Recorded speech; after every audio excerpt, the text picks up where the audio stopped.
Welcome to The Patty Show. My name is Patty Settiati, and in this podcast, we'll explore the crossing point of the three P's: passion, pleasure, and positivity, and how they can lead you to your own personal paradise. We'll chat with inspiring guests, share practical tips, and dive into stories that will empower you to live your best life. Let's get the Patty Party started. Welcome back to The Patty Show, everybody. Woohoo! Yes! Wow! Great round of applause from the audience today. A lot of energy, multicultural. Teaser from my guest today. Well, y'all, we're on episode 82 of The Patty Show. Crazy to say. Wow. 82, man. That's insane. Soft strength. We have an amazing guest today. Good vibes. You know, today's episode, we're talking about softness. You know, softness isn't weakness. It's strength wrapped in compassion.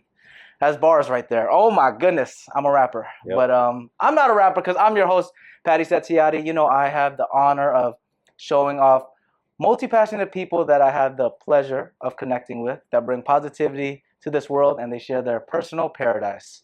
Oh, that's a lot of P's, a lot of alliteration. That's what the Patty Show is about, y'all. Before we jump into today's episode, just want to thank my German brother, Michael Esser. He's, my meta co-worker, technical writer. He has a lot of titles. Producer, content analyst. He blends tech and content creation. He's written a lot of big TV dramas in Germany, soap operas, won a lot of awards. And I believe he's an international Emmy Awards juror. There's so many different things. Watch the episode. How about that? Yeah. Big resume. Big resume. Really great guy. Good energy. But he's one of the homies right there. Michael, I appreciate you, man. We'll have to have you back on the Patty Show eventually when you write me a character. Thank you very much. Speaking of characters and great vibes today, I don't know if you guys are ready for this episode because I've been waiting for this episode for a long, long time. Because my guest today, he is a fresh, full-time actor. Look at that fresh fit right there. Come on now. He has basically been an actor all his life, you know? He brings his passion and expertise in every role he becomes. And beyond this, he's also a musician and songwriter. Okay. He does. Past life. Okay, the past life. We'll talk about that. He exudes good vibes, positive energy. Man, he's basically family to me. We had so much fun when we first met. I'm telling you, I feel like I've known this guy forever. Give it up to the man with the calm voice. And like I said, unmatched swagger over here. Look at all the tats. Give it up for my brother Kai, my man. Welcome to the Patty Show, brother. Thank you, bro, for having me. Of course, bro. I'm happy to be here. I'm so grateful to have you. It's been a while. We were catching up a lot before this, but if you could give a little intro to everyone, your background, hobbies, passions, and how we know each other. Yeah. The floor is yours, brother. Yeah, my name's Kai. I grew up and was born in Los Angeles, California. Let's go. Been here the whole time. Still haven't lost my mind. Surprisingly. But I'm here. We're here. But yeah, no, I'm an actor, and I've kind of got not a big hobby person. Love playing basketball. Yes, sir. Mostly He's a hooper, guys. Yeah, I'm a hooper. LA Fitness hooper. I will take your ankles. Oh, what's your signature move? No, it's more of just like the hezzy? It's just more of like just straight through you. Oh, you just straight through. Are you a shooter? Or? I can shoot a little bit. Okay, I see I'm you. a strong lefty. You got a good left hand. Oh, nice. Do a little finish. A little finish. Yeah, but no, I love playing basketball still. And you got the height and the frame for it. I mean, look at those muscles, man. Come on now. Working on these a little bit. But yeah, no, I'm really happy to be here. I met Patty through my cousin. Yes, Adrian. Cousin. Shout out Adrian. We're gonna have also an amazing actor. Amazing. He's killing it in New York. We miss you, bro. Yes, it's been 7 months. Something like that. That's crazy. It's been a while. Half a year or something since I've seen you, bro. Well, this is my flower section of the Patty Show. We don't have the sound effects just yet. I'm gonna ask the producer for the increase in budget. But bro, the first time we ever met, I'm telling you. My brother Arnold, shout out to Arnold too. Shout out Arnold. We felt like we knew you, bro. Like for sure. Forever. And that was our first time ever meeting, both right? ways, yeah. Literally, dude. I'm like, I don't even know what we were talking about half the time. All I know is we were making that place rowdy and just laughing, giggling. For sure. Bro, it was a wine bar. Yeah, it was. Was it 5 o'clock in the afternoon? Everyone's like, yo, what are these kids do it or just Yeah. laughing about. No, we had a great time. Man, We it was, did. so It I was a great appreciate time. you always giving the Of support course. on the podcast Of and course. everything. Thanks for I'm excited to be here. Of course, I'm man. honored. Yeah, well, I'm honored to have you here, brother. Yeah, that was a fun time, dude. I mean, I think we bonded a lot because you're part Asian, right? Well, no. Well, no. Let's not. No. Let's clip that one. Well,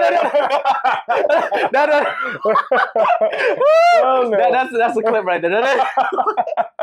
No, not quite. I have Asian family. There we go. I'm not. I don't have any Asian blood. Well, guys, I'll confirm it here. Honorary Asian blood. Honorary. Arigato. He got it. Because, of course, I, represent all of Asia. You know what I'm saying? Exactly. Patty's the ambassador of Asia. Right there. Yep, And I only know 2 Asian languages, so that's tough. Yeah.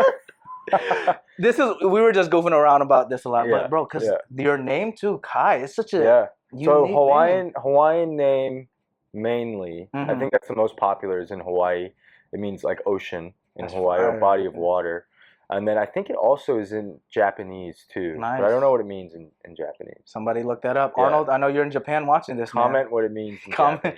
Japanese. Yeah, that's so cool, man. Yeah. And how do you say your last name, bro? Caster. Caster, Caster. Yeah. Is that based off of anything too? No. I mean, I'm Jewish, so I think bro, you killed me. I think it's a Jewish name of some kind, of some descent. I think. But I'm not entirely sure. I think it's a descendant Jewish name. Oh, nice. Okay. Yeah. No, bro. Yeah. So, yeah. It's a cool name, Kai Caster. Look, it just like rolls off the tongue. You were made for the big screen, brother. You were made for it. Speaking of your family, though, man, your mom's been in the industry, right? Yeah.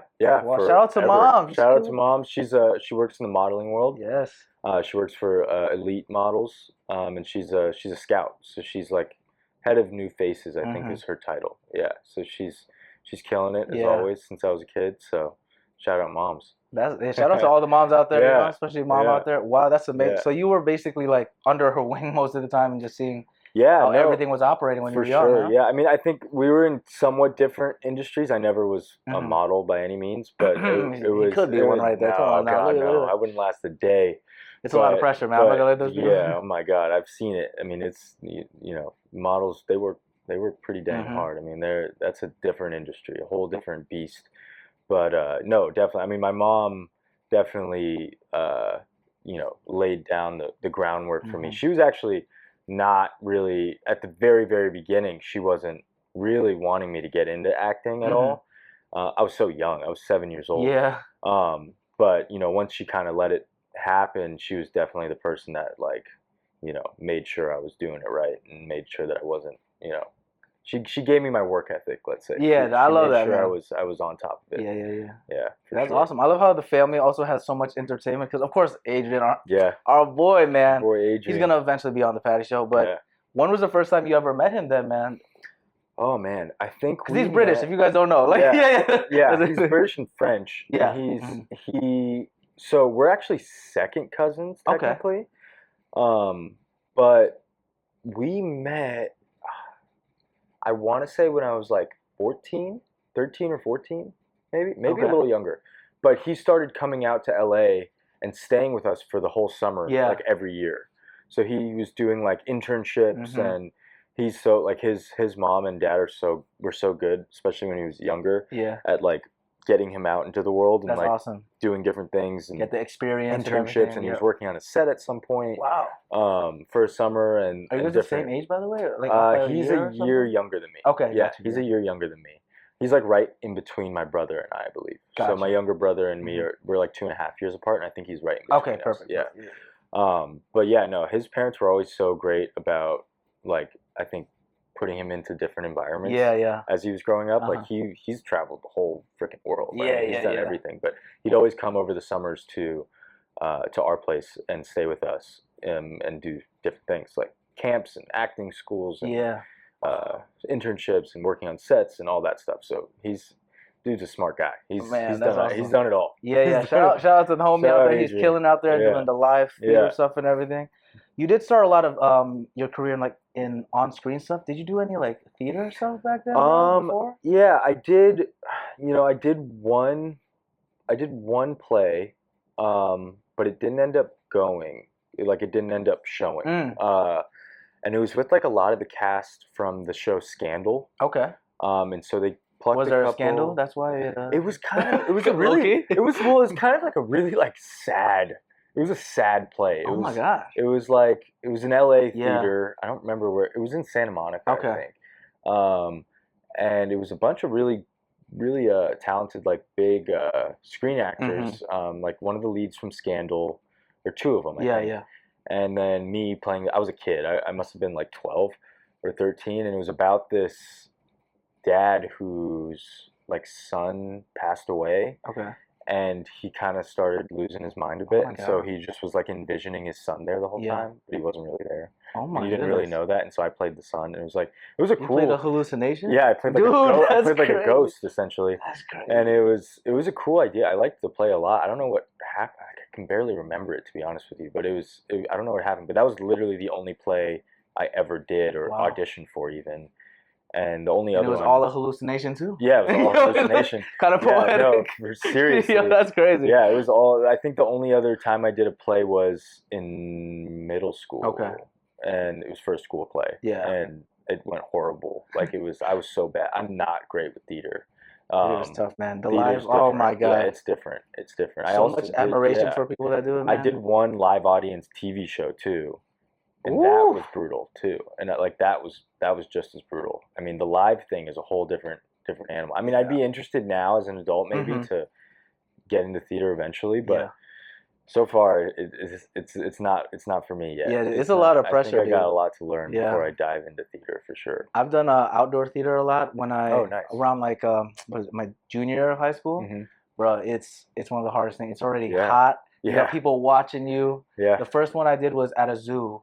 Wow. In Connecticut, dude. So they had like peacocks on the stage. Wow. I was like sword fighting. That's cool. It was fun. That's cool. It's just like so much pressure, because everybody sees everything in that moment. You can't like cut, Right. Right. That's the biggest. That's the biggest difference. I mean, it's a one take type of thing. You don't get a shot at it. You're like, peacock, can you move to the left a little bit? Yeah, exactly. And I remember I think it was the last performance, dude. This peacock went full on stage, and then I forgot what the line was, some sort of Shakespeare's, I can't remember, don't cancel me, Connecticut Free Shakespeare, I love you guys. But it was like perfectly on cue, and then just opens up the feathers and everything, and everyone was like, wow, what's this part of the show? Wow. We're like, yeah. When we asked for donations, because it's a nonprofit, we're like, yeah, so hook us up with the 50 real quick. Exactly. You better, Benjamin Franklin better go inside here, brother, But yeah, man. Hey, you should do it though, man. I think I love theater. I respect the hell out of theater. I think it's like, some of the purest form of acting and writing too. So I would love to do it. I think just for me, I started so young with film. Yeah. And so it's like that's kind of what I'm just naturally drawn to. It's what comes easiest to me.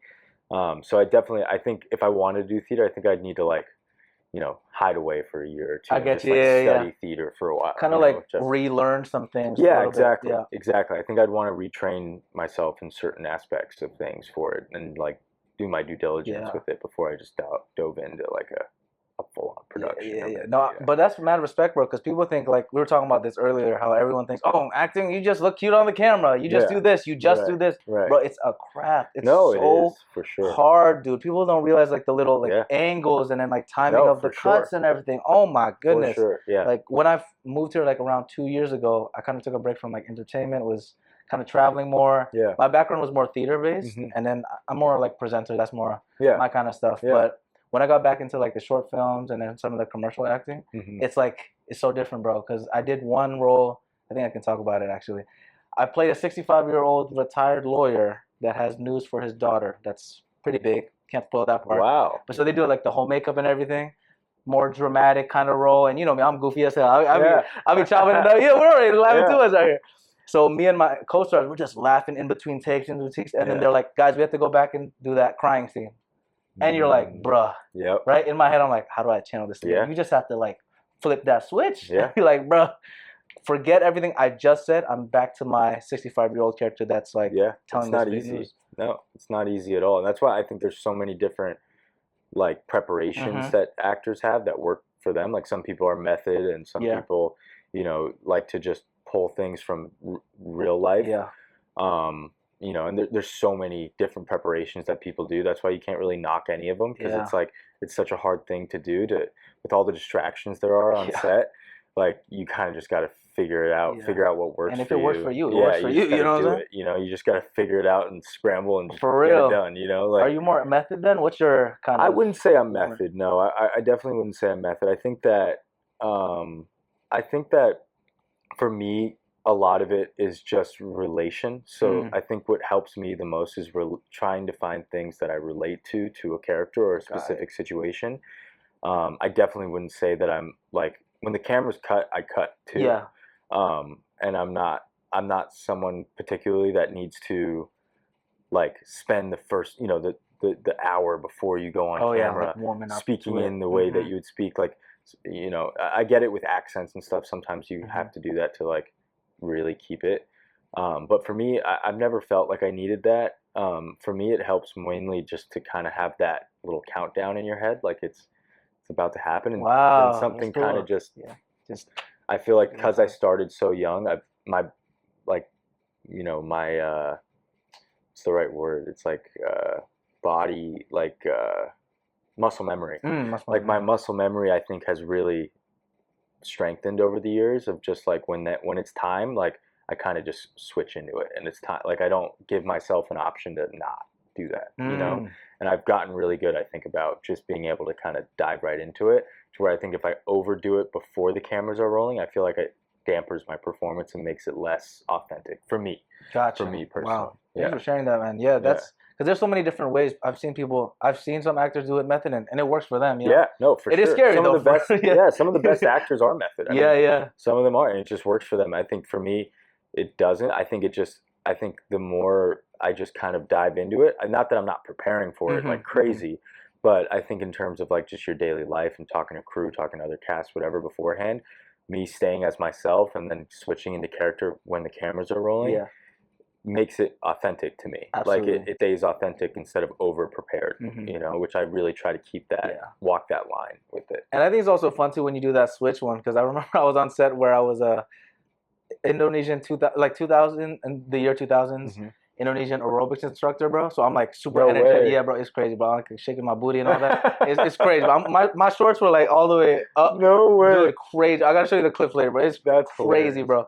But literally, I remember like just, you know, with makeup and just talking to them, you see my like booty's hanging out a little bit, and then you're just back to normal. Like, hey guys, I'm Patty. I'm Kai. What's up? Yeah. And then they're like, okay, guys, we're gonna go back, and then you just kind of jump into it, you know, like No, it's like, I mean, especially when you're doing like in like specific characters like that, that's the most fun. I think that's always I love those, bro. Those are always so fun and great. I don't think I've played anything too like crazy, but I've played like Yellowstone. I played a cowboy, you know, like the thick Southern accent, and which, by the way, the accent, bro. I was watching this. I'm like, hold up, because I haven't seen you in a while. So I'm like, did he always have an accent?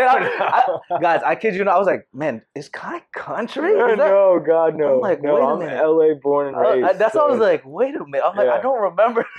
I mean, like the Southern accents for me are the easiest. Really? That for me, I picked up on really quick. Like it just was. I was in Texas for like a week before I started shooting, and we ended up shooting in Montana, but I trained in Texas for that, and I was there for a week, and I was like, oh, I could totally fall into this. Like this was easy for me. Like the Southern stuff or the Western like accent, cowboy accent stuff, super easy for me. But like there's other ones that are just not. Oh, not bro, easy. difficult, man. Like I remember when I was a kid, like doing auditions, like it was still kind of where Americans would play British people. Oh, which is like not a thing anymore. Like at all. Like I would never play a British person. No, they would never ask me to play a British person. They would just hire a British person. But like when I was a kid, there was a lot of auditions for Americans to play British, and so you do the British accent. That's hard, bro. It's tough. That's tough. Like that's really tough. Like I don't even know how Adrian does the American. I know he's so good with it too. I'm like,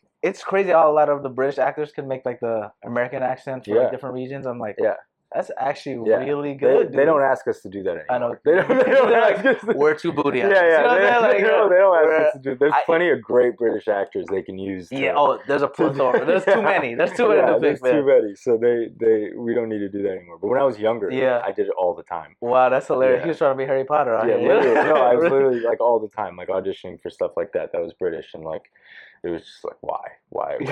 I mean, there was also that era where like British stuff was just so popular. So yeah, having British characters, like especially young ones, I mean, everyone was like swooning over the accent. There was like that era, right? Was it like 2000, 2010 or something? I remember like what was the one? I did like a whole process. I auditioned maybe 8 times for this movie. 8 times? Yeah, it was like, I think I must have been like 12 or 11. It was for Hugo Cabret. Okay. It ended up being played by Asa Butterfield. Asa, I think that's his name. From the Boy in the Striped Pajamas. Oh, big act. He's in the he's the lead of that show, Sex Education. Yeah. Yeah. So he kind of like, I don't know him personally, but me and him, there was a few things him and I kind of went out for the same stuff. He's actually British, and like Hugo Cabret came around and we were both auditioning for that. And it was a British character that I was auditioning for that was like, just didn't make any sense. So good on Asa for getting that one. Appreciate you, bro. We'll have you on the show. Talk about your side of things. Yeah. No, accents are tough, man.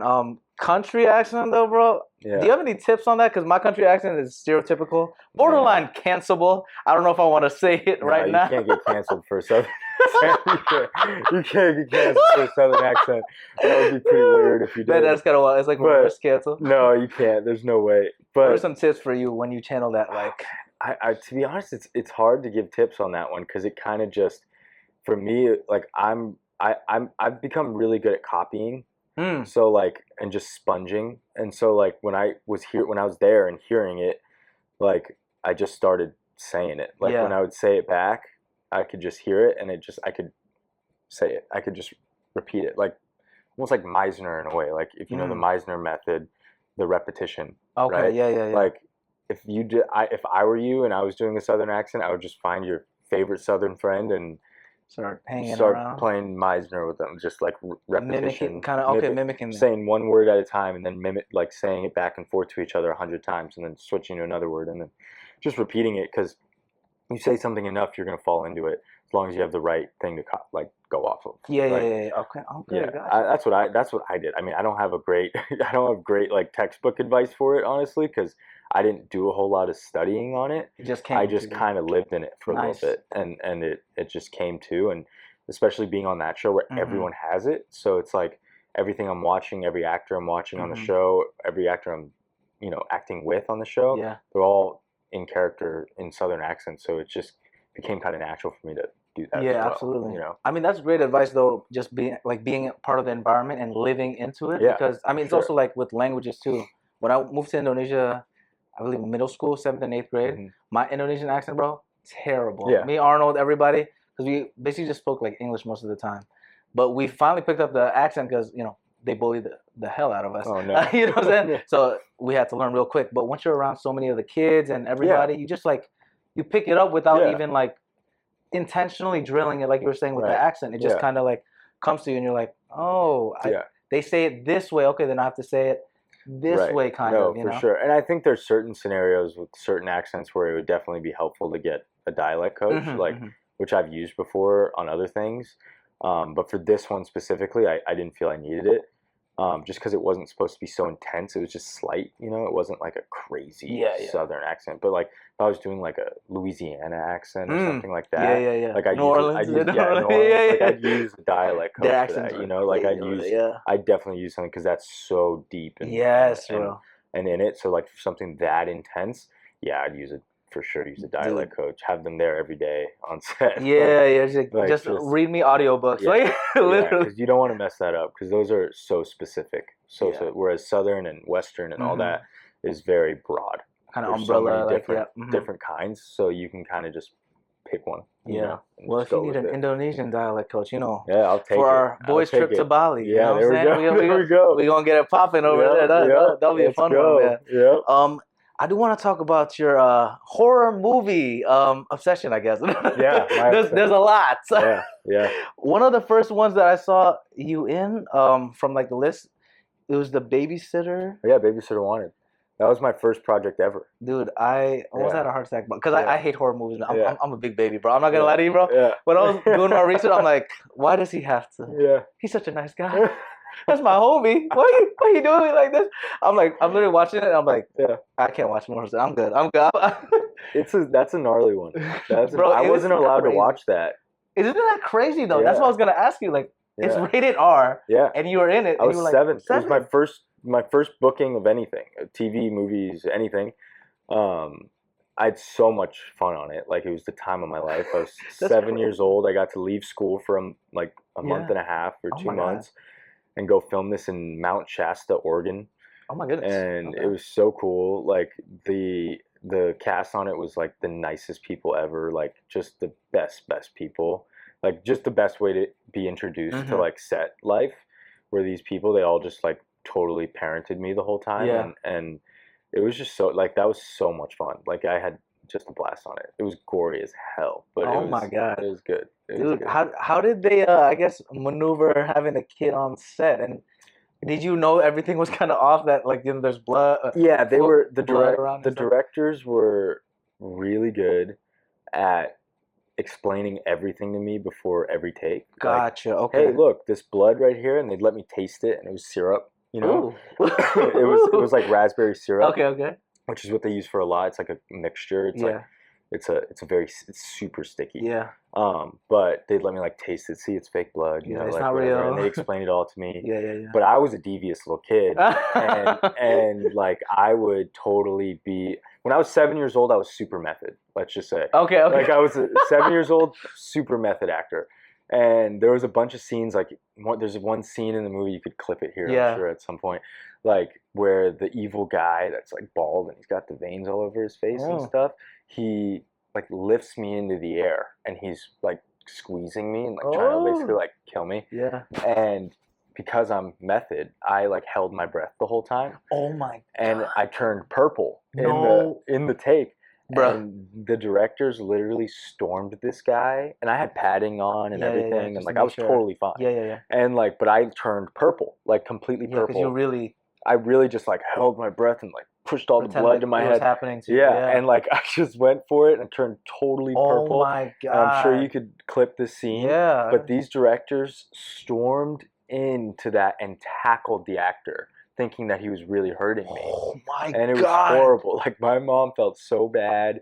Like, I was just like, no, I'm good. Like, I'm totally fine. Well, like, hopefully our actor friend is okay, my man. Yeah, no, he was great. His name was Monty. Yeah, he was awesome. And well, shout out to the directors, first of all. You know, like, there's good people in Hollywood, guys, okay? They rushed in and tackled the dude. Like, we're ready to beat him up because they thought he was hurting me.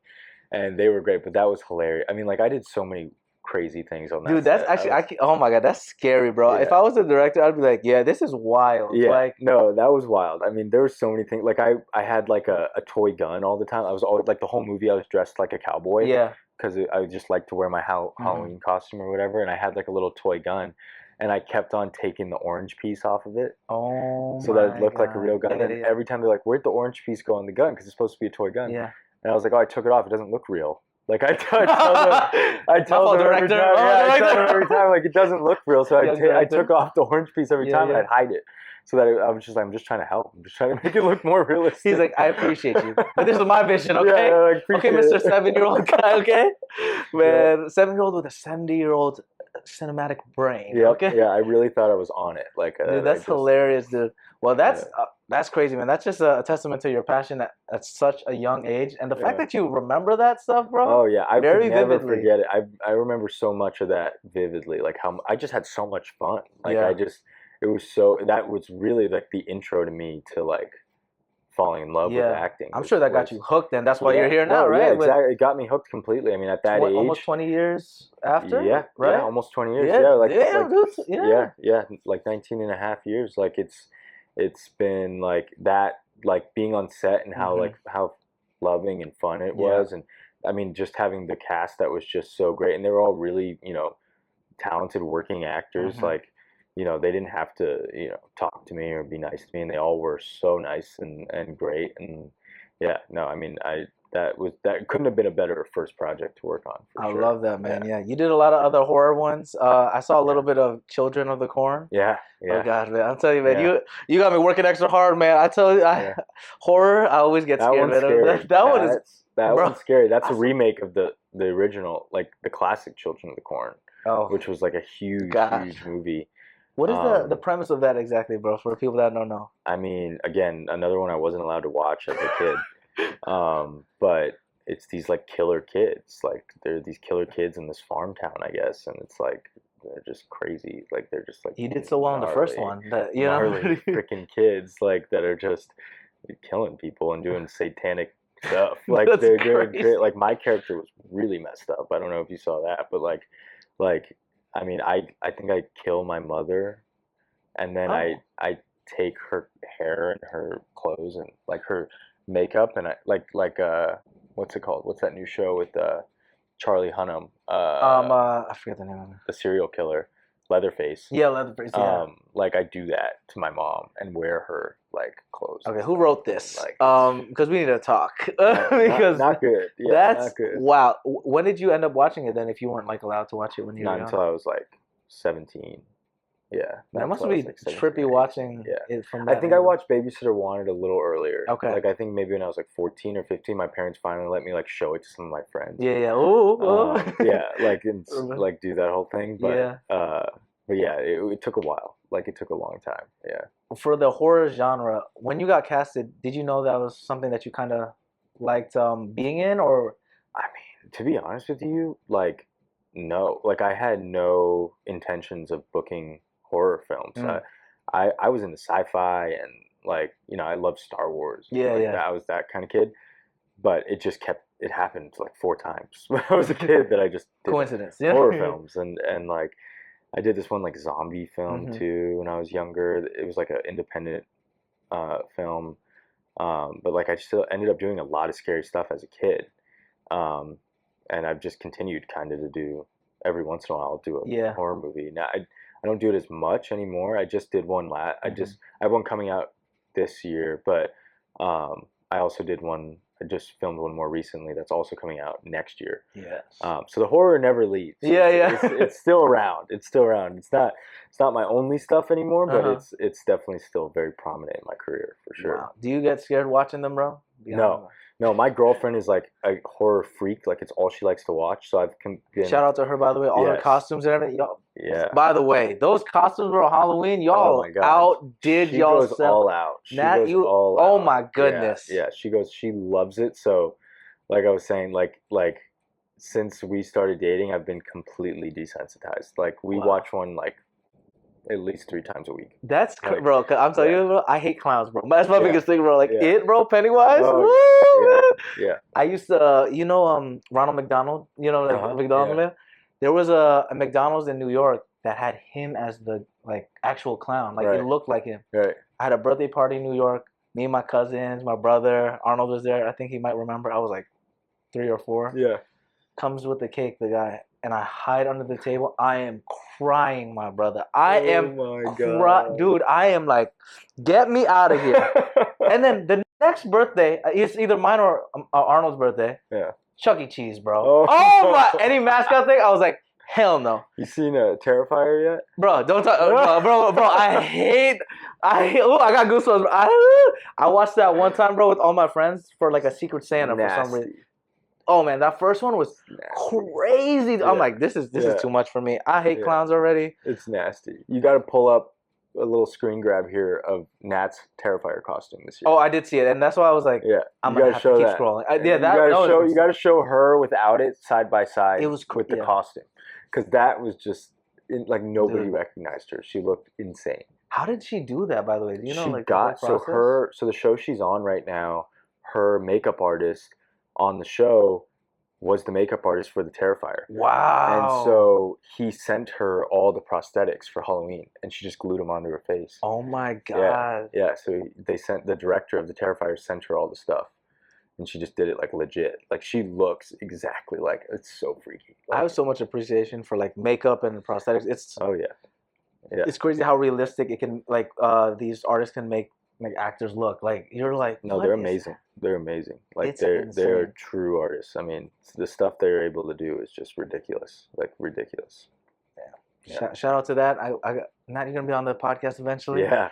Speaking of her though, how did you guys meet? What's y'all origin story? Power couple, guys. So that's funny. I mean, we actually met when we were 10 years old. Oh. On a horror movie.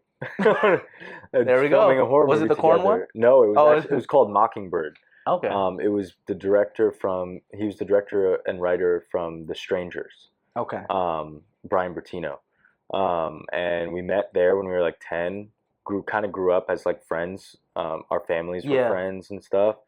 And then it just kind of naturally happened that we started dating like almost 4 years ago. Wow, congrats, 4 years. Yeah, nice, so man. that's how we met. I mean, yeah, it was pretty like natural. I mean, kind of organic. Yeah, it was very organic. Like we just kind of grew up. Timing was right. Sort of together. Like we weren't best friends growing up, but like we definitely saw each other throughout the years, and then we just kind of started dating. Like 4 years ago. That's awesome, man. Well, you guys are amazing couple. I love y'all energy. Both of you guys like reflect off each other in the best way possible. No, hold each other accountable. Awesome. All that. She's the best. How does it feel like having like a partner that's in the industry though, bro? Any challenges? I'm sure there's a lot of pros, of course. Yeah, no, for sure. I think there's pros and cons to anything, but I mean, it's my first time being in a relationship with another actor. Wow. But no, I think that the pros of it is that we both are completely on the same page all the time. We know exactly, what we're kind of working through. Like if we're overworked and overtired from doing a show or whatever it is, like you can't say that the other person doesn't get it, because they get it. And so that's a nice thing. That's amazing. Yeah, that's a big thing people don't realize. Yeah, that's a great thing. Like there's never like a disconnect in terms of like work and home life. Because we just get it. We know exactly what's going on. I think the cons is just the schedule. I think that we're, we're both on 2 Taylor Sheridan shows right now, and they film, like she wrapped last week, and she's been in Texas for 6 months. Yeah. And then I start in 2 weeks. So it's like, man, I got to go to Texas. Yeah. So it's like, that scheduling stuff is tricky. Tough. It's tricky for sure, but we do really good about not being apart for more than like 2 weeks, 2 to 3 weeks. Finding time. And so I'm always in Texas, or she's always here. Like we swap back. We're not afraid to travel. So it's more just about keeping up with that, I think, is the most important thing. But besides that, I don't think it really affects the relationship otherwise. It's not like we're competing against each other. We're such different actors, so it's like it's if anything, it's like a good, I guess, like accountability too, also, because you're like, oh, I'm seeing her, she's doing this, and then or she's like, well, Kai's doing this, and you're like, okay, always staying on the wheel, kind of thing. No, I mean, and she she knows I'm her #1 fan. Like, I love that. All I would want is for her to be a billion times more successful to me. So it's like it's never a thing, and I know she would feel the same, but like it's never a competitiveness or anything like that. Like, we film all of our auditions together. Like, we do all that stuff. It's a great, like, fun, partnership in a way of just being able to give each other notes and like, because there's no one that really knows me or my acting better than her. Yeah. Especially now. And so, like, when I'm doing those auditions and doing, or prepping for a scene or whatever, she can really like clock all my mannerisms and things that she knows is not right, like that I do, like I need to stop doing that.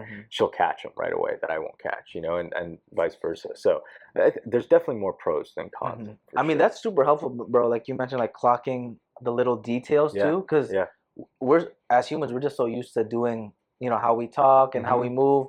This is just how we naturally move. But if someone watches you all the time, knows you so well, and there's a character that doesn't do certain mannerisms, like he doesn't do a head tilt or something like that, she'll be like, yo, Kai. No, she's great at catching that stuff, and she's had such a great long career as well that she's just overall a great actress. So she just catches that stuff naturally, whether it would be me or not. Like, she just knows things. She knows how to get a job. Like, she's very good at. She's been good at that for her whole life. I mean, she's acted longer than I have. She's been doing it since she was in diapers. Wow! Yeah. Shout out to her, Nat. We appreciate you. She's awesome. She's great. That's amazing. She's also a writer too. She just produced her first film. She hasn't written anything. She just produced her first film. She's starring in it, and as well as me and Simon Rex. Oh yeah. So that's gonna be cool. And that's like a campy horror film. Horror. There we go. Horror. I know. Yeah. Campy horror film. It's got a little more comedy in it. Okay, though, nice. And stuff. And Simon Rex in it, who's freaking awesome. And he's an Oscar winner. Anthony Michael Hall from The Breakfast Club. He's in it. It's exciting, dude. Drew Ray Tanner from Riverdale. He's awesome. Who else? Oh, Nicholas Hamilton from It. He's in it.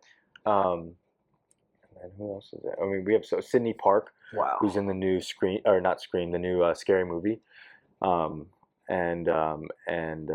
it's a great cast. I mean, there's so many other people in it as well. And Thomas Dekker. Wow. So I can't forget him. He's like the best guy ever. Thomas Decker's the freaking man. He's also in it. But yeah, that's coming out next year.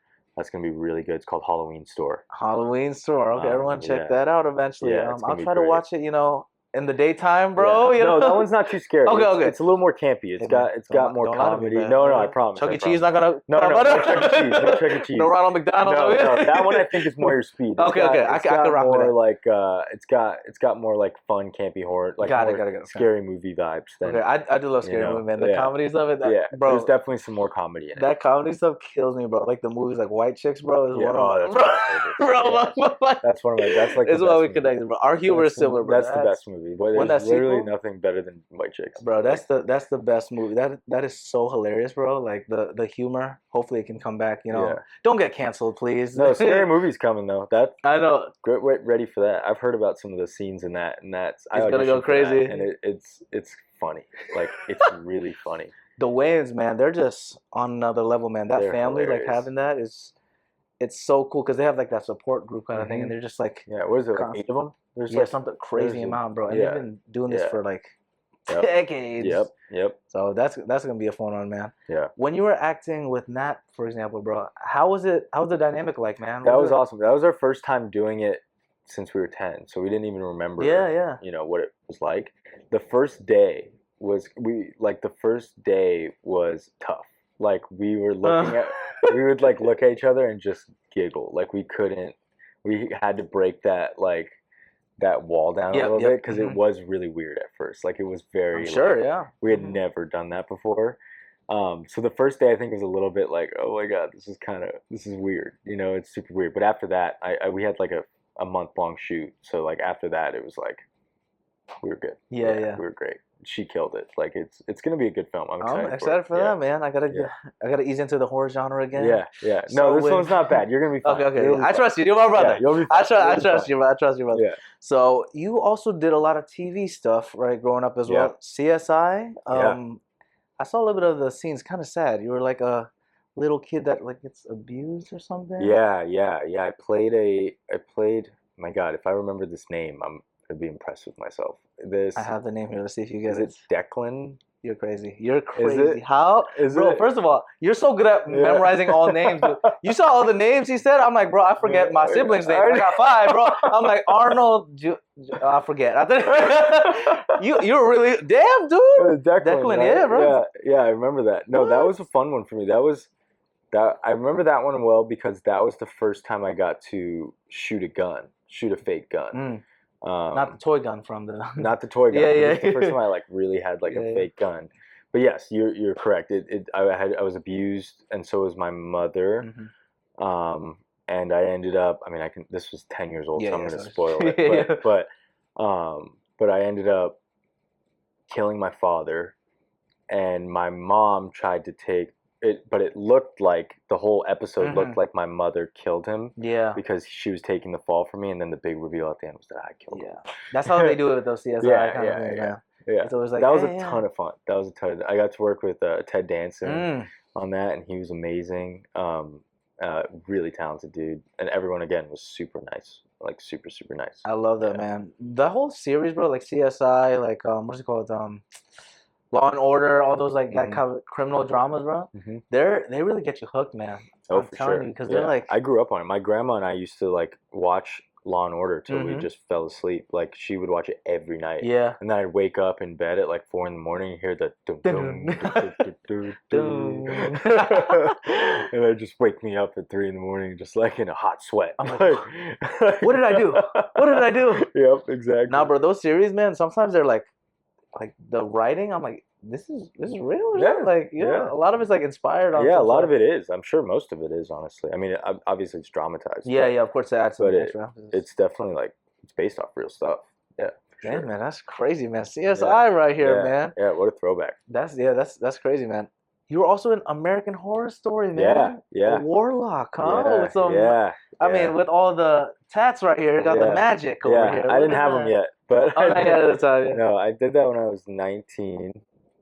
Yeah, you look like a baby at that one, man. I was like too young. I was 19 in that one.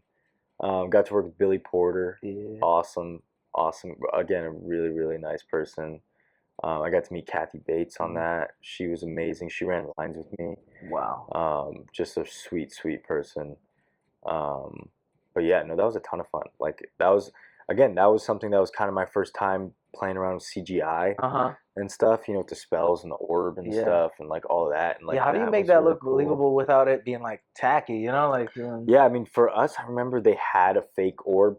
Okay. In there, so we had an eye line and stuff, but obviously it just kind of went away. And they did something. They did movie magic, as they say. Yeah. But yeah, no, that was really cool. That was a super fun time. That was kind of like my first job as an adult. Pretty much. That was like my first adult job, I'd say. Whereas like that money, I saw that money. It's like I saw like I worked and then I got a paycheck, and that was the first time I'd seen it. We love it. Before it was all put away, you know, my parents were great about putting my money away, whatever. And so like that was the first time I was like I worked and I got like a paycheck. And it goes straight. Yeah. Like, it's satisfying, man. That was cool. Yeah, that was my first time ever seeing that. So that was a cool. That's for me. That was a big moment for me. Yeah. That's awesome, dude. Yeah. I do want to touch back on that, like when you were younger and like getting paid for that. So I forget the name of the account. Coogan. Yeah, Coogan account. Yeah. So for the people that don't know about that, it unlocks at a certain age or something? Yeah, 18. Okay, when you turn 18, basically the law with it, take this with a grain of salt, I think I'm correct on this, but basically the law is that at the time, your parents were obligated to put 15% of the income of their child actor, the child actor, at least 15% of it into the Coogan. The rest, they were allowed to do whatever, you know, use for themselves. The parents could use it to, you know, pay for rent or support the family, for the kids' food, or the travel, for whatever. But 15% of it had to go in this Coogan account, which was locked until you're 18. Okay. At least 15%. A lot of people did more. Some people, depending on Yeah, it just depends on the situation of the parents. But yeah, so that's basically what it was, and it was like a tax-free interest. Like it didn't gain anything. Like it just sat there. Like it wasn't an investment account or anything. But it was like tax free. So it helps a lot, especially if you start compounding a little bit. Yeah, exactly. So no, that was great. My parents really like helped me out. They put all my money in there and kept it in there, so I had a nice jump start to 18. You know, so yeah, that was great. That's awesome, man. Yeah, no, because I was always curious, and thanks for remembering the name. I forget the name. I'm like, cool. You know, I think they shut down. I don't think it's a thing anymore. Really? I think. I don't know. Maybe I'm wrong. I believe I heard that it's not really a thing anymore. Like it's still there, but I don't think you can now sign up for it. Yeah. Or something. I don't know. Interesting, man. Wow, that's unique, man. No way. You were also in A Girl Named Joe. Yeah. Yeah, man. Yeah, that was an interesting one. That was a web series. Where I played a villain on it. Oh. Yeah, I played a villain on it. I mean, again, really nice people. Only web series I've ever done before. Again, I think that was like my second job as an adult. What's the biggest difference between like a web series and like regular TV series and something when it comes to like production and other stuff like that? Big difference, at least on this one. So this one was for, I believe the company was called Brat. And they were a big YouTube channel. And I don't know if you know like block shooting. No. So like block shooting, TV shows, regular TV shows block shoot. So basically they'll shoot 2 episodes at a time. Simultaneously. So like they shoot by location of those 2 episodes. So like if I'm shooting a show and, you know, it's the first scene of the day on the schedule is episode 1, scene 6, right? And then the second scene of the day will be episode 2, scene 9. Yeah. You know, and so it'll be a whole different episode in the second scene of the day because they're shooting by location. So, and they'll do it only for those 2 episodes though. So it'll be like block shooting any scenes from any episodes depending on the location from those 2 episodes. With web series, they block shoot the whole season. So like you could be shooting you know, episode 1, scene 1 in the first scene of the day, and then the second scene of the day is the finale of the show, and the last scene of the show. Interesting. So that was different. That was different. We shot it, and we shot an entire season. I did 2 seasons of it, and we shot an entire season in like a month. God damn, that's a lot, dude. Yeah, like it was like they just knock it out. Yeah. That's crazy with the whole like we were talking earlier with like channeling the characters, like jumping in and out. Because like imagine you start the first one with the finale, and then the next scene you have to shoot is the beginning. Like how do you maneuver? That's kind of insane to just like turn on, because you're also a character in a different moment of time kind of thing. You know, like episode 1 is completely different than like mid-season and then the finale and stuff like that.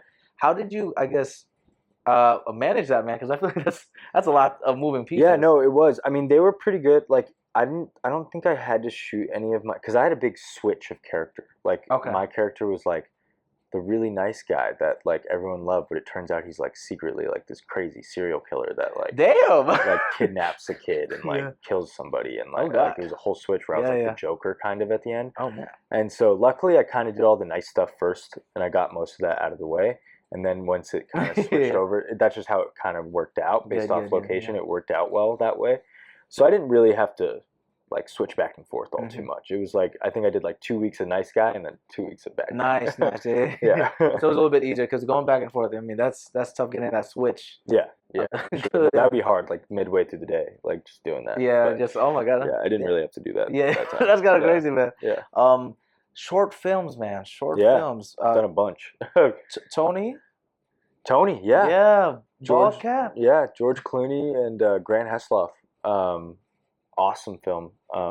Grant Heslov directed it. George Clooney produced it. I played a kid with cancer, but that was just a hell of a time. That was, I think, like the second project I ever did. But I had a lot of fun, like with the bald cap was the whole thing. I had to get like a whole clay thing put over me. I saw some of the set photos. You were having a blast. Just like, hey, I had so much fun. Yeah, and what awesome company too. Like just working with a guy like Grant and George Clooney is like unbelievable. I mean, they were awesome. Shout out to them. It takes a tribe. Like literally, if you guys don't get anything from this, like any type of art, especially like acting and entertainment and everything, you got the makeup department dealing with all this stuff. Producers making sure everything's good, directors doing it, actors doing their thing. Like I said, it really does take a tribe, and I think there needs to be more like recognition for that. For sure. Everyone really thinks. You could ask someone on the street like, it was a whole thing. Oh, you're an actor? Yeah. No, you know what's funny about that one actually too is that's actually where I found out that I was allergic to latex. Ooh. And they had to latex glue the cap on. Yeah. So when they pulled it off on the first day, it was just like flesh. Like it pulled my skin off with it, and that's how I like figured out that I like my skin, like usually like my like where it's like your like anything like my neck or like my arms, like it just didn't react well to latex, and so they had to like bandage me up, and the next few days filming it, like they had to keep like rubbing Neosporin on me, and like took a village, like you said, like they really took care of me. But that was the time I figured out I was like fully like just ripped skin off, and I put band-aids. Ooh, bro, that sounds painful. I know, right? Oh my goodness, it was pretty intense. So now they use like non-latex kind of like materials? Yeah, I just don't use like, there's certain parts that's fine. Like it's like I can use band-aids on my fingers and I'm fine and like whatever, but like on neck like, is more sensitive. Neck is sensitive, or like my back. My chest is usually fine, but my back is not. And like certain parts of my arms get sensitive too with the latex, where it just, you take it off and it's just raw. Wow, okay. Yeah. What about for the tattoos? Any sensitive parts? You got a lot of art here, bro. This is awesome, man, I got tons. I got a bunch of tats. Yeah. No, nothing there. The Longhorn over there? Yeah. Hey, that one's sick. I grew up with them. My parents had them all over the house, like real ones, skulls. Really? Okay. And I had one over my bed, and it used to scare the crap out of me when I was little. And so I decided to get it because it scared me. Now it doesn't. Sick, dude. So. Yeah. When did you get all the work done, by the way? It's just been over the years since I was like, I think I got my first one when I was like 17. Okay. And then, now I have 15, 16. 15? Yeah. Damn, bro. I got a lot. Damn. I got legs. Oh, nice. I got back, chest. I've kind of got little, everywhere. Yeah, I got little ones everywhere. That's awesome, dude. How is it like acting with them, though? Like if they have to cover it up? I mean, it's not, it's not a makeup artist's favorite client. That's for sure. But I mean, they put extra latex on your neck after that. Yeah, exactly. Like, exactly. hi. No, exactly. No, I definitely give gifts at the end of every shoot. But they're that's fair. That's fair. Yeah. No, I mean, it's definitely adds another probably like 30 minutes, 40 minutes. Sure but they airbrush it, so it's like they basically like spray paint my arms. So like, you can get like a tan, bro? Yeah, literally. Like it's like, well, they just take like, it's crazy because they have to do 4 layers to cover a tattoo. 4 layers? Yeah, it's for each tattoo. So it's like, if they want to do it, so they'll airbrush it. So they'll start with a layer of my skin tone, like whatever my skin tone is. Then on top of that, they'll do dark, like magenta red. Interesting. Like a dark red over it, and then they'll do my skin tone again, and like then they'll do like a darker tone, and then my skin tone again. Interesting, man. Yeah, okay. And that's how they cover each one. So it's like the red actually blocks out the darkness of the ink, and then they do the skin tone on top. Got it. Wow, that's fascinating, man. And then it kind of like blocks it from the camera and everything. Yeah, yeah. Then it looks like it's not even there. Wow, that's fascinating, man. Yeah. Get ready for the summer. My new tan line, guys. I know, right? Exactly. My farmer's tan is the worst, bro. It's just like, I'm so pale over here, bro. I'm so pale right now. I'm like really pale right now. I need to get some sun. Don't worry. Your Island Boy jeans will come out soon eventually, you know? They're coming. Aloha, arigato, all that. Aloha. all of it, you know what I'm saying, bro? Speaking of jeans, country. There we go. Bro, your character, Rowdy, man. Yeah. Bruh. Watching them scenes, man. Oh, gosh. Yeah. We can have the spoilers, bro. That fight with your homie out there, bro. Yeah. That looks so real. I was gonna jump into it. I'm like, that's my boy Kaya. Dude, how did you guys make that fight scene look so realistic? We have a great stunt team. Yellowstone has a fantastic stunt team. Like they just have a full team around it. I mean that was the last episode I shot. And I was like beyond tired. So we weren't supposed to shoot it the time we did. I had finished all the rest of my episodes, and they told me that I was going to have like 3 months off, I think, until I shot my final episode. Okay. And so I took a job on another movie in Bulgaria. And so I went to Bulgaria. It's this Lionsgate film. This is the one that's actually now coming out. Hey. But I took this job in Bulgaria. I flew from Montana to Bulgaria. Started shooting. I was like a weekend, and then Paramount calls and we're like, "Hey, we need to shoot this episode like right now." And so I was like, "Oh crap!" And so I'm like, I have to fly back to Montana. Oh man. For like 5 days, and go straight into shooting, and then like straight from that, go right back to Bulgaria and shoot for another 2 months straight, like, and just go right into it. And so like when I got there for this scene, like I was wrecked. Like I was very tired, but the stunt team was just on it. Like we choreographed everything, like every punch, every fall, every swing miss kind of thing. Yeah, it was all choreographed heavily. I mean, we did it all ourselves. It was we did it all night. Like it was like, I think that scene we shot until like 4 a.m. Damn. Until the sun came up. I mean, it was a gritty. If you guys haven't watched, it's really gritty, and that shows you guys really put that passion in there, man. For sure, yeah. When you pull out the knife, and Kyle's great. Shout out Kyle. Ooh. Kyle plays Young Rip on Yellowstone. He's a great actor. He's good too. Yeah, I was watching. I'm like, damn, man. Okay. Yeah, he's awesome. Yeah, he's awesome. But yeah, no, it was a lot of fun. It was a heavy fight scene though, but it was a lot. It was some heavy lifting there for sure. Yeah. That's tough, man. I feel like you learned so much in that, like, being that character. You also learned horseback riding, I heard? Yeah. We trained in Texas. They have something at the beginning of every Yellowstone season. They call it Cowboy Camp.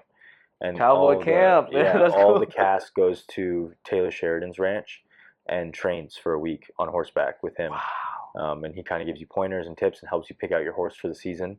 Oh, that's so cool, man. Yeah, and you kind of just go through a couple horses till you find the right one, and you learn. Like I learned, and then from then on out in Montana, and I was in Montana for like another 6 months, like you ride every day. Like whether you're shooting or not, that you got to go ride every day to make sure you're like keeping up with it. Yeah. So now I feel like it's a lifelong skill I've learned for me. Like it was amazing, and I really wanted to take my horse. Yeah, because you have just that bond, you know. She was awesome. Shout out Juanita.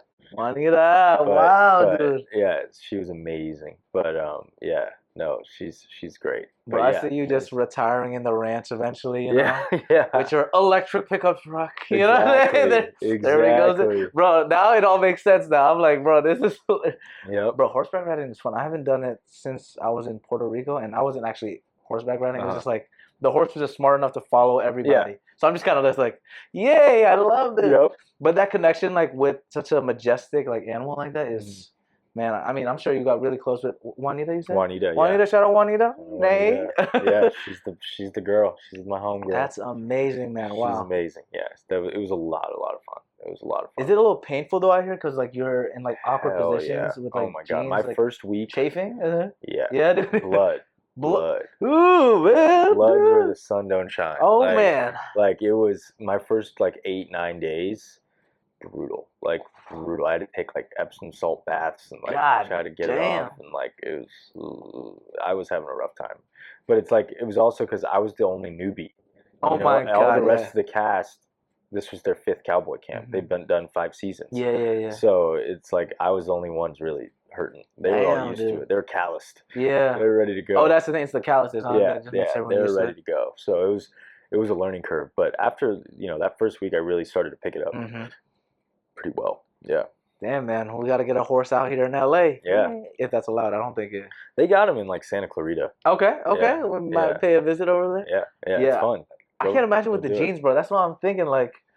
That's really uncomfortable. No, that's uncomfortable, but also it's the socks. Like if you don't wear proper socks while riding, that boot is gonna dig so bad into your right here. Like I think I still got a scar. Let me see where it would be. It was like right here. Okay. That's my tattoo kind of covers it now. Yeah. I didn't have it before, but right there, I had like scars on both sides from just the rubbing of the boot, like the leather boot. Yeah. They were just in the wrong angle. Damn, dude. Yeah, they would just bleed every day. Yeah. You really got into it. But I still loved it. Yeah, still loved it. That's how you know it's love right there, because all that pain was all just pleasure right there. Yep. Damn, man. Oh my goodness, man. Well, amazing work on that, by the way, bro. I appreciate it. I was just like really shocked. I'm like, damn. Why is he the bad one? I know. I'm like, my boy. Again. Come on, man. Come on now. I know. And you're going to Texas again, huh? I am. Yeah. Oh, that's exciting, man. Texas time. You gotta see Juanita again. I wish. I don't think she lives in Texas anymore. But shout out. But if we cross paths, she'll know. She'll know. We'll the spirit animal type of thing. Yeah, we'll see each other. Type of connection, man. Yeah. You do have a lot of fun projects coming up, man. Yeah. I heard the news about like the Frisco King stuff, man. Yeah, Frisco King. Super happy for you, man. Congrats on that, man. Yeah, thank you. When you get those calls, man, is it just like they call you randomly in a random number, or is it like your agent or your manager? How does that work? So it's different for every project. I think it's like for Frisco King, I was lucky enough to get a call from Taylor. Nice. Which was really awesome, and he kind of told me and everything, and which I was just ecstatic. Yeah. Like just so crazy ecstatic. But in other scenarios, a lot of times it's my manager who I'm always happy to hear from as well, and it's great to get the news from him. But yeah, it kind of changes. It's normally, I would say 9 out of 10 times it comes from my team, my agent, and my manager. Yeah. That's awesome, man. Yeah. So I did want to talk about that. Your team, man. Yeah. What does it look like for a full-time actor? What's the team? Agent, manager? Is there? Yeah. So for a long time I did agent, manager, lawyer. Okay. Lawyer. Yeah. Lawyer is super important. And then the last few years I've done just manager, lawyer. So I don't. It's different for everyone. Like my girlfriend for the longest time just did agent and lawyer, no manager. Okay. And now she has a manager as well. But right now I'm just manager and lawyer. But I think that's going to change soon. That I'll probably pick up an agent this year. Got you. But it's whatever works best for you. It just depends who you're with. Like sometimes you need it. Sometimes you need all of them. Sometimes you don't. I mean, the lawyer is always. It's always good to have. They do your deals. So the managers don't do your deals. So when you're negotiating money and terms and all that stuff, it goes through a lawyer. Your lawyer negotiates that stuff. So it's important to have a good one. Nice. What are the exact differences for people that don't know, like between agent, manager, and getting like a lawyer and that? Yeah, I mean, a lot of people ask that question. It's. I think there's a blurred line a little bit with it. Managers are usually more of a day-to-day personal relationship. And you know, my manager and I are very close. Shout out Elevate, Alex Cole, my guy. Nice. How long have you all been working together? Since I was 19. Oh wow. Yeah, since I was 19. So we've been together a while. That's awesome, dude. And he's great. And yeah, I think managers are definitely more of a personal level. Not that you can't have personal relationships with your agents, but agents usually work at a much larger company. Yeah. Have much more clients. Yep, that makes sense. Than your manager would. But I think agents are also, they check in. I would say a good agent should check in, you know, weekly, something like that. Yeah. My manager's team, I'm in communication with them pretty much daily, constantly, especially when I have a job. Yeah, you know? So it's a constant communication, whereas an agent, I think, is a little bit more broad. They're more of the packaging type. So once you get to a certain level with acting, because they rep so many people and so many, you know, A-listers, B-listers, when you're with a big agency, a lot of times they're able to package you with their bigger actors. So like they can, you know, if they've rep Matthew McConaughey, you know, then they can take, you know, you who may be just starting out, but they think you're like got a lot of potential. And they'd be like, hey, you can take Matthew, but you got to throw in this guy on there as well. I see. Oh, that's awesome. And they do it, and they also produce projects and stuff like that. So agents are good for that. I think agents are better once you've kind of booked a little bit more. Like you easier to, I guess, sell. If that makes sense. I think you want to build your name up a little bit, build your resume up, and then an agent's more worth it. Because the thing with agents and managers, I think, you know, as anyone does, and this is not like a slam on them in any way, but as any business does, they chase fire.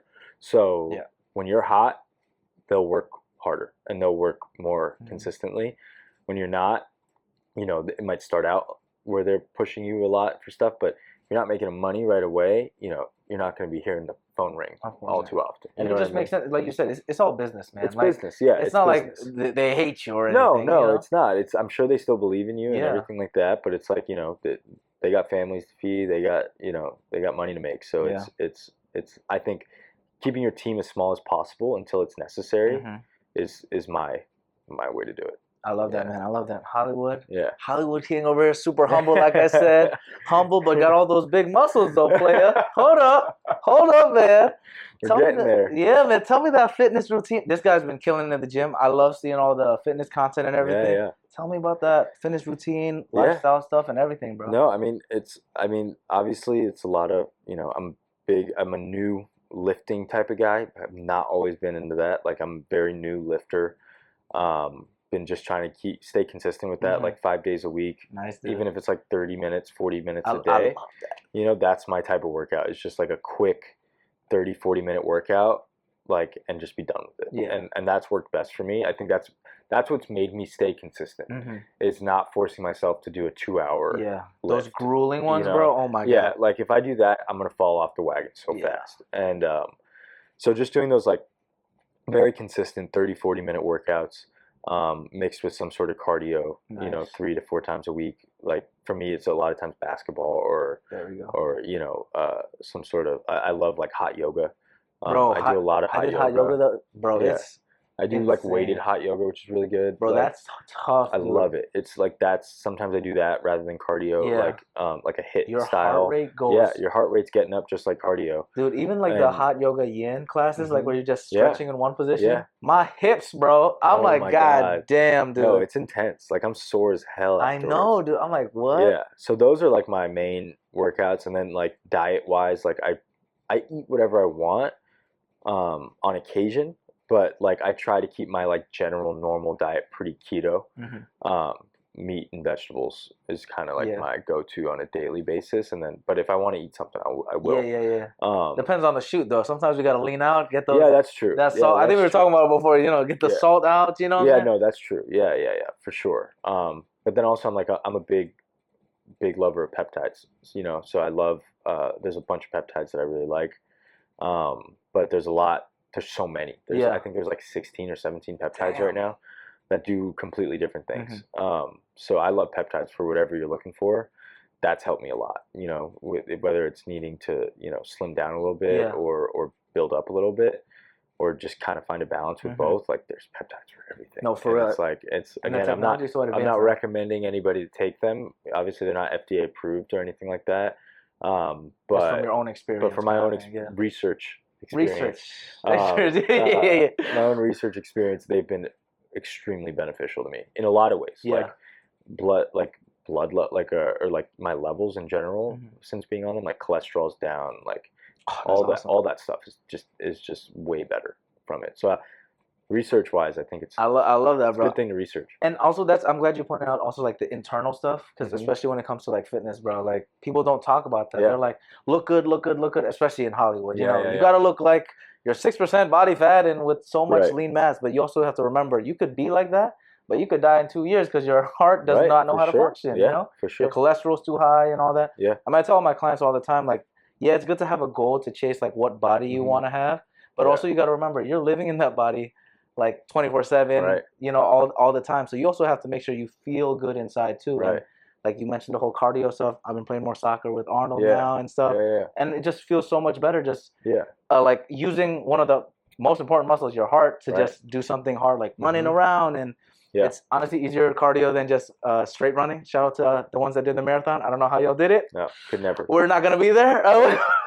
Couldn't pay me. Yeah, it's too tough, man. It's too tough. Like I could run and chase like a soccer ball forever. Yeah, exactly. Or hoop, bro. When it gets competitive and it's like, and you're like in it, it's different. Yeah, dude, running on a treadmill is just horrible. It's tough, bro. But that's the thing. You can find cardio for everyone, and I think like that's super important.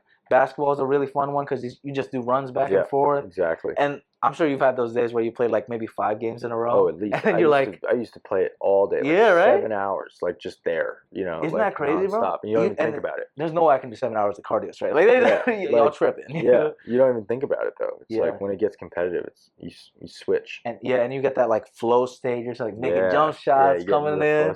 You know, the little step back, all that kind of stuff. Yep. But yeah, man, they always have those runs like in LA Fitness, so it's always fun. That's probably run too. Bro, it's the funniest too, because whenever I come, because you know I train at like 5 a.m. in the morning, bro. So it's still rowdy out there in the morning, bro. And I'm like, how are these guys still awake? They probably wait in their cars.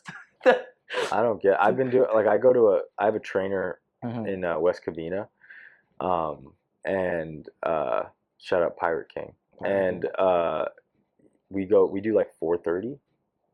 At 4:30 a.m. Hey, my boy, 5 a.m. Let's go. And it's like, but there's like hella people in the gym, like just getting after it. I'm just like, damn, like if I wasn't forcing myself to do this, I don't know.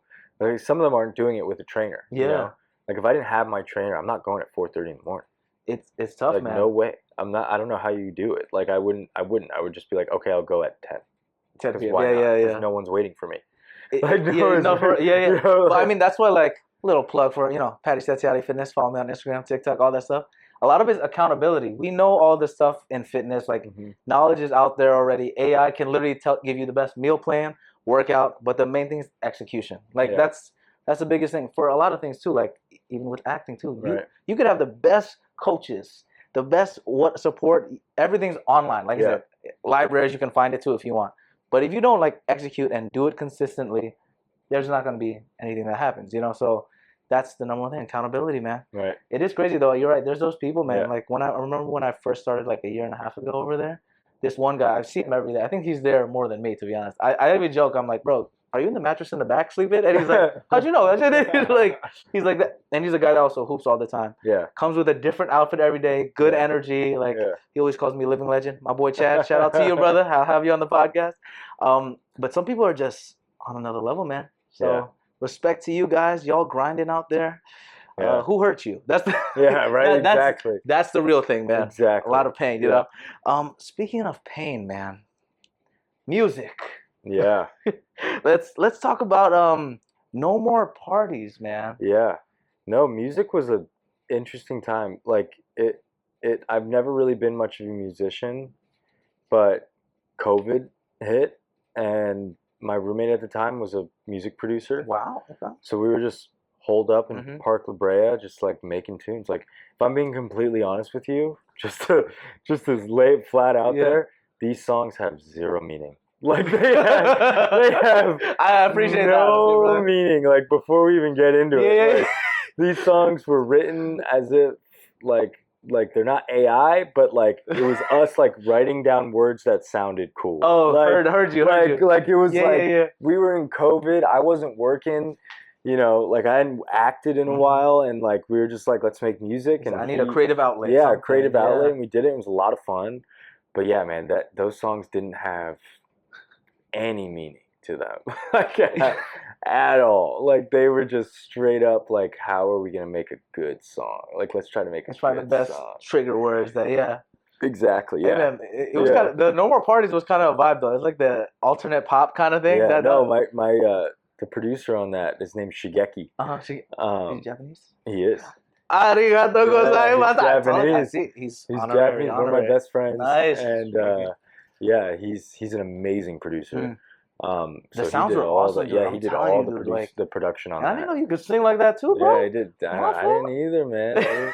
COVID did it to me, man. Hey, man. He said the COVID voice brought me down a bar or two or something. I don't know. Dude, that was crazy. But, no, yeah, it was a lot of fun. And he's one of my best friends, so we had a lot of fun doing it. Yeah. Like, we were just like, couldn't leave the house for months. So we were just doing whatever we could do, you know? I know, man. Well, bro, that's fun. That's what it's about. You just got to have that creative outlet. And especially as a creative, you always have something going on, man. I watched some of your fun YouTube clips, man, the vlog style. Oh, yeah. Love the energy you brought, man. Like, that's what you got to do, honestly. Like, people, you can't really worry about what other people think, because you're just like, hey, man, I'm living this life for me. Hopefully I can impact one other person. You had a lot of fans on the comments swooning over you.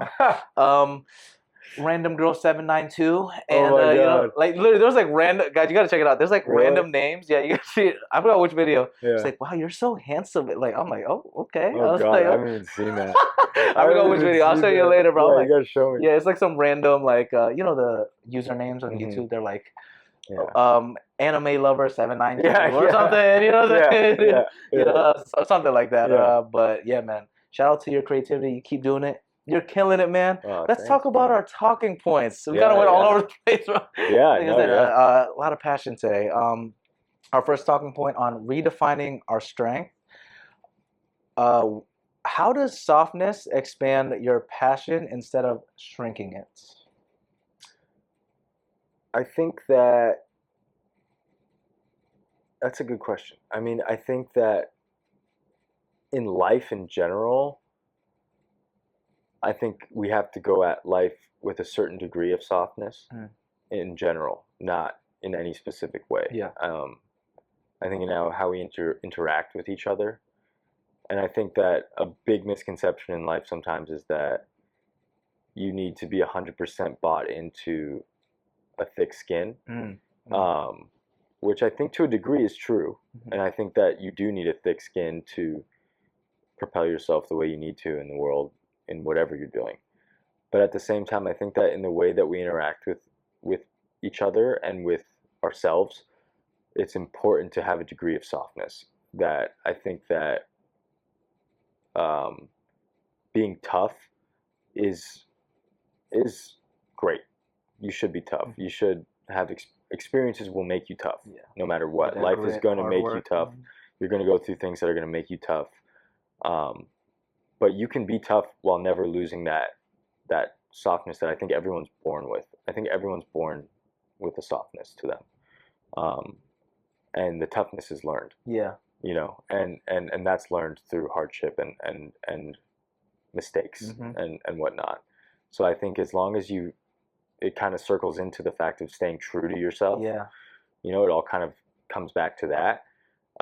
If you can keep what you were born with and keep what a human I think is naturally, what you naturally are as a human, which is this softness and compassionate, sympathetic person, while also integrating that toughness that you learn, because there's nothing bad about that. Yeah. It's good to have toughness. You're gonna have to be tough through things and stick things out.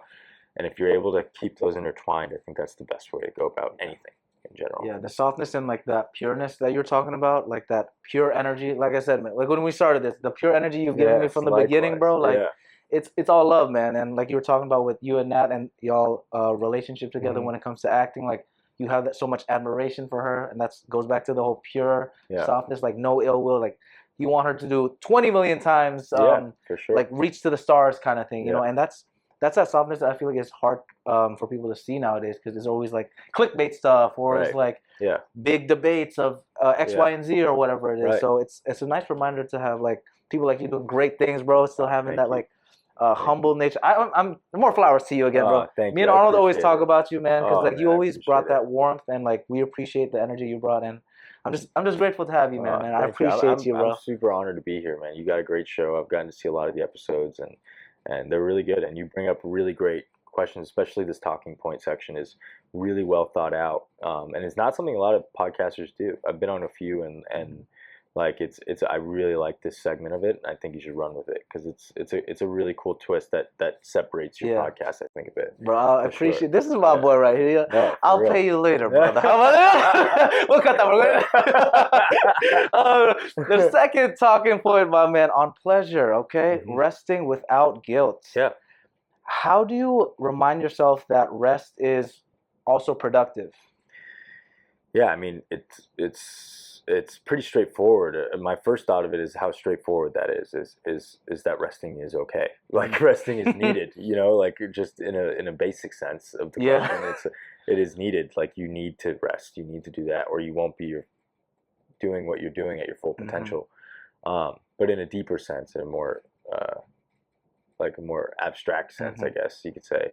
Like I think that it is, especially in my line of work, I think it's very prominent, having guilt for rest. I think it's very prominent because it means you're not working. Yeah.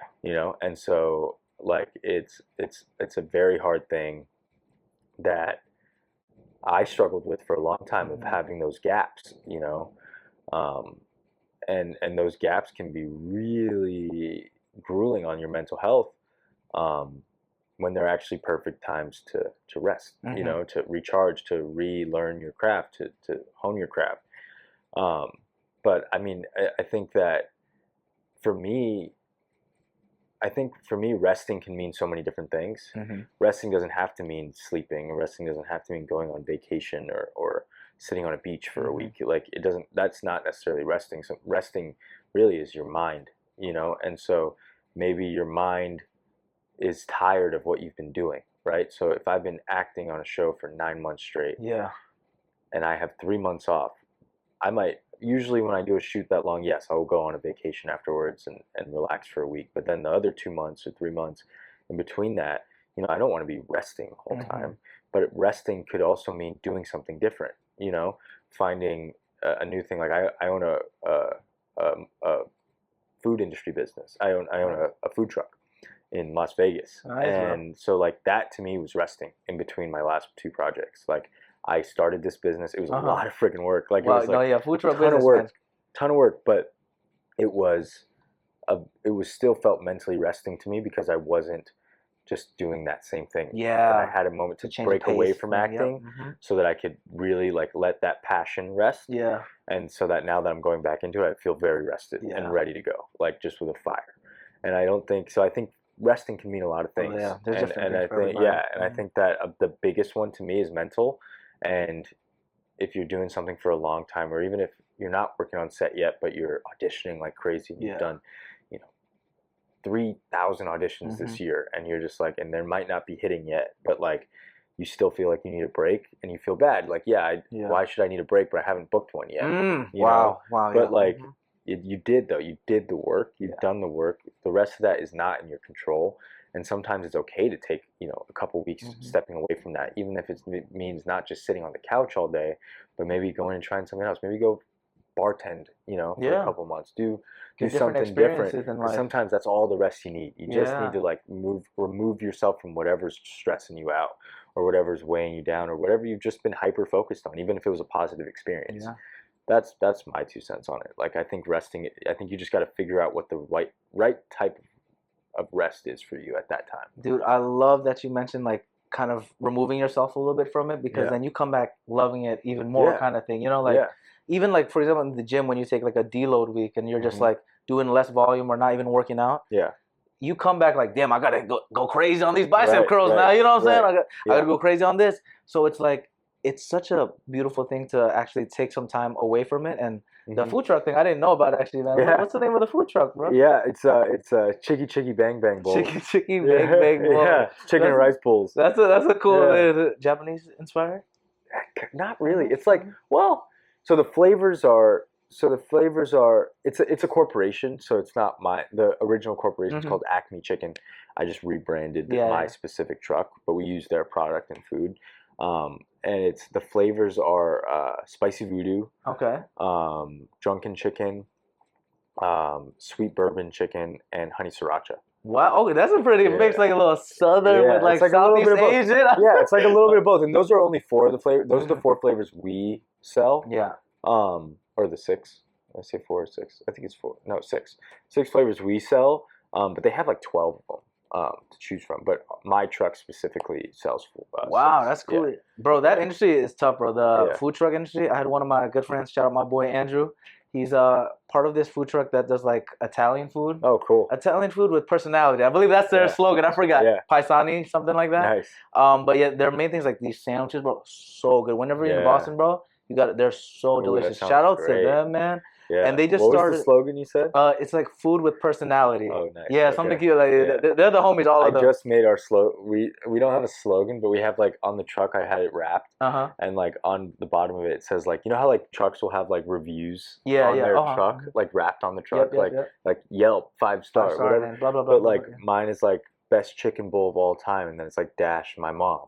And then on the other side, it's like sexiest chicken bowl of all time, dash your mom. That's good, bro. That's all over the truck. I mean, that gets the attention. And the name of it is Chicky. What's it? Chicky Bang Bang Bowls. Chicky Bang Bang, bro. That sounds like a song, bro. Yeah. That sounds like a song in like a Indonesian like taxi ride, bro. Yeah. Chicky bang bang.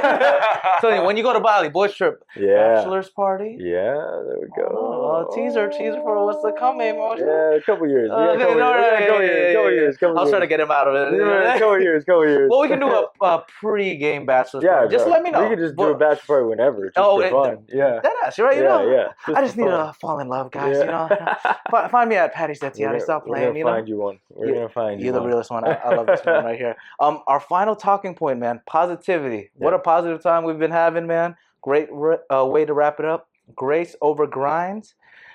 How do you stay positive when you're not at like that full force? You kind of tapped into it a little bit when you're like having that rest, but how do you stay positive? And tips for the people that are like, I guess, quote unquote, struggling when it comes to like low season for any type of industry. Yeah, no, I think that this is a tough one because I've had so many different experiences with it. Like I've handled it in so many different ways. I mean, I think you have to, it's a hard question to answer because I think that everyone should deal with it differently. Yep. For me personally, I had to really come to the realization that no one owes me anything and I'm not owed my next job. And just because I feel like I work harder than anyone or I put in the most effort, because I give it everything, and that doesn't mean that anyone owes me anything. And I think for me, that's what I had to come to the realization to, was that if I never book a job again, if I never act again or anything like that, like it's not because I was wronged. You know what I mean? Like I'm doing this because I love it, because I want to do it, not because it's owed to me, just because I've been doing it for as long as I have. So I think I had to grow up and realize that, which was recent, like very recent. Wow. And I just had to realize that no one owes me anything. And if I get another job, it's just a cherry on top of what I've already gotten to do. And like I've already had such a blessing of a career that, everything from here on out is just adding to that blessing and those toppings. Yeah.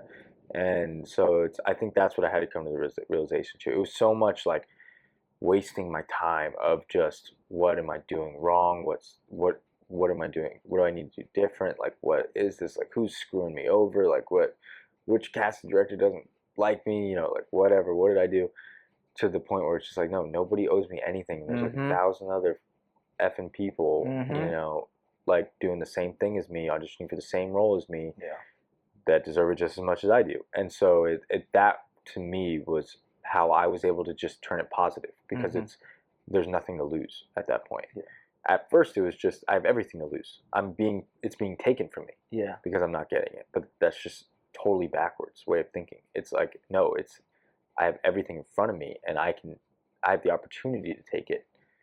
Whether I end up getting it or not is in the whatever. Yeah, you know, in the space. It's in the space. Yeah. But I'm still in the position where I get to go and try, and so that's you got to be good with that and happy and positive about that. Yeah. Because if you're not, you're going to be letting yourself down for the rest of your life, no matter how successful you become. Like you'll be letting yourself down for the rest of your life, and you'll never be satisfied with what you have. So I just had to take a step back and just realize that, you know, I've already got so much, and I've already accomplished so much, and be happy with that, and hope more comes. Absolutely. Control what you can control. Yeah. What do they say? It's like the locus of self-control, something like that, where like stuff doesn't happen to you. It happens I forget the other part, but basically like everything that happens to you is like you can control what you can kind of control, and don't worry about the factors that are like, oh, I didn't get this role because this guy ended up getting the same role as me, or X, Y, Z, because then you're just feeding into that negative energy when you could, like you said, switch into the more positive, and you're like, well, I didn't do that, but now I got the food truck. Chicky bang bang. Chicky bang bang. Yeah. Maybe we get a new patty show flavor, the pineapple passion. Maybe. Ooh, that sounds good. That sounds good. We'll talk after, man. We'll talk after. Well, bro, I appreciate you so much again for coming on the patty show, man. Likewise. All the good energy. I have a little fun reveal, actually. This is a new. My cousin gave me a little Secret Santa gift, but it's my new business cards for my Patty Satsiati Fitness. You're the first guest to get one honor. Yes, thanks, brother. Workout in. Yes, sir. We do have to lift it. I gotta get it maybe in Texas. Like it's clean. Thanks, bro. Yeah, there's a little QR code, my Instagram over there. Right. If you guys are trying to look for an online personal trainer, an LA-based one, hybrid, you know, Patty's over here. Yes, man. That's awesome. Yeah, man. I appreciate again the dude, energy, thanks for having me, man. Bro, thank you, man. We usually like to end with an arigato at the end. Arigato. Yes, you know, our favorite word because you know, our ancestry. I'm not even Japanese, guys. I'm not even Japanese either, guys.